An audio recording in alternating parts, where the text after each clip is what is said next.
महाकुंभ नगर में केंद्रीय अस्पताल आध्यात्मिक उत्साह के बीच आशा और जीवन शक्ति के एक नए अध्याय की शुरुआत करता है। महाकुंभ उत्सव के प्रारंभ से तुरंत पहले गंगा नाम की एक बच्ची का जन्म पवित्रता और पवित्र नदियों के सार का प्रतीक है। एक और नवजात शिशु कुंभ नाम के एक बच्चे के जन्म के साथ ये जन्म जीवन के चक्र और महाकुंभ के उत्सव के आशीर्वाद को समाहित किए हुए है।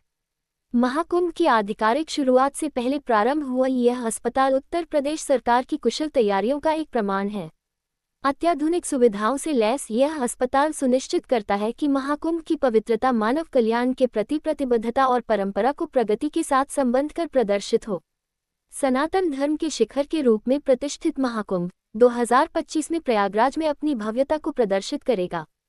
तीर्थराज या तीर्थराज के रूप में जाना जाने वाला प्रयागराज एक ऐसा शहर है जहां पौराणिक कथाओं, आध्यात्मिकता और इतिहास का संगम होता है, जो इसे सनातन संस्कृति का एक कालातीत अवतार बनाता है।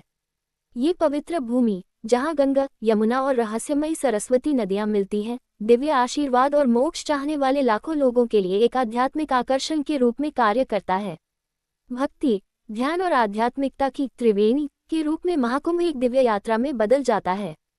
प्रयागराज के आध्यात्मिक रत्नों में से एक है लोकनाथ इलाके में स्थित प्रतिष्ठित बाबा लोकनाथ महादेव मंदिर।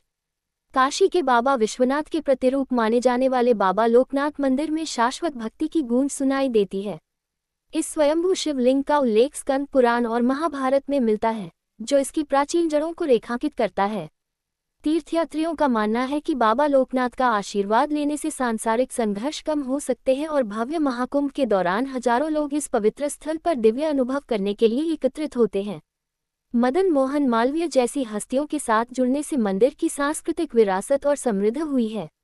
शिवरात्रि पर इसका प्रतिष्ठित शिव बारात जुलूस और जीवंत होली समारोह प्रयागराज के आध्यात्मिक उत्साह की जीवंत तस्वीर में चार चांद लगा देते हैं। महाकुंभ के आध्यात्मिक शहर का अखाड़ा क्षेत्र भक्ति से सराबोर है, क्योंकि नागा सन्यासी और संत अनुष्ठान करने, ध्यान करने और ज्ञान साझा करने के लिए एकत्रित होते हैं। उनमें से महंत श्रवण गिरी और महंत तारा गिरी की कहानियां एक अनोखे आकर्षण के साथ गूंजती हैं। अपने पालतू जानवरों क्रमशः लाली और सोमाक के प्रति उनका गहरा प्रेम सनातन धर्म के दयालु सार को उजागर करता है, जहां हर जीवित प्राणी को दिव्य माना जाता है।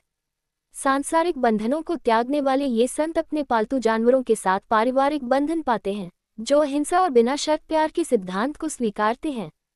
इस तरह की कहानियां तपस्वियों के कठोर जीवन को मानवीय बनाती हैं और महाकुंभ की समावेशिता की भावना को रेखांकित करती हैं और आध्यात्मिकता और अस्तित्व के सरल आनंद के बीच समानताएं दर्शाती हैं।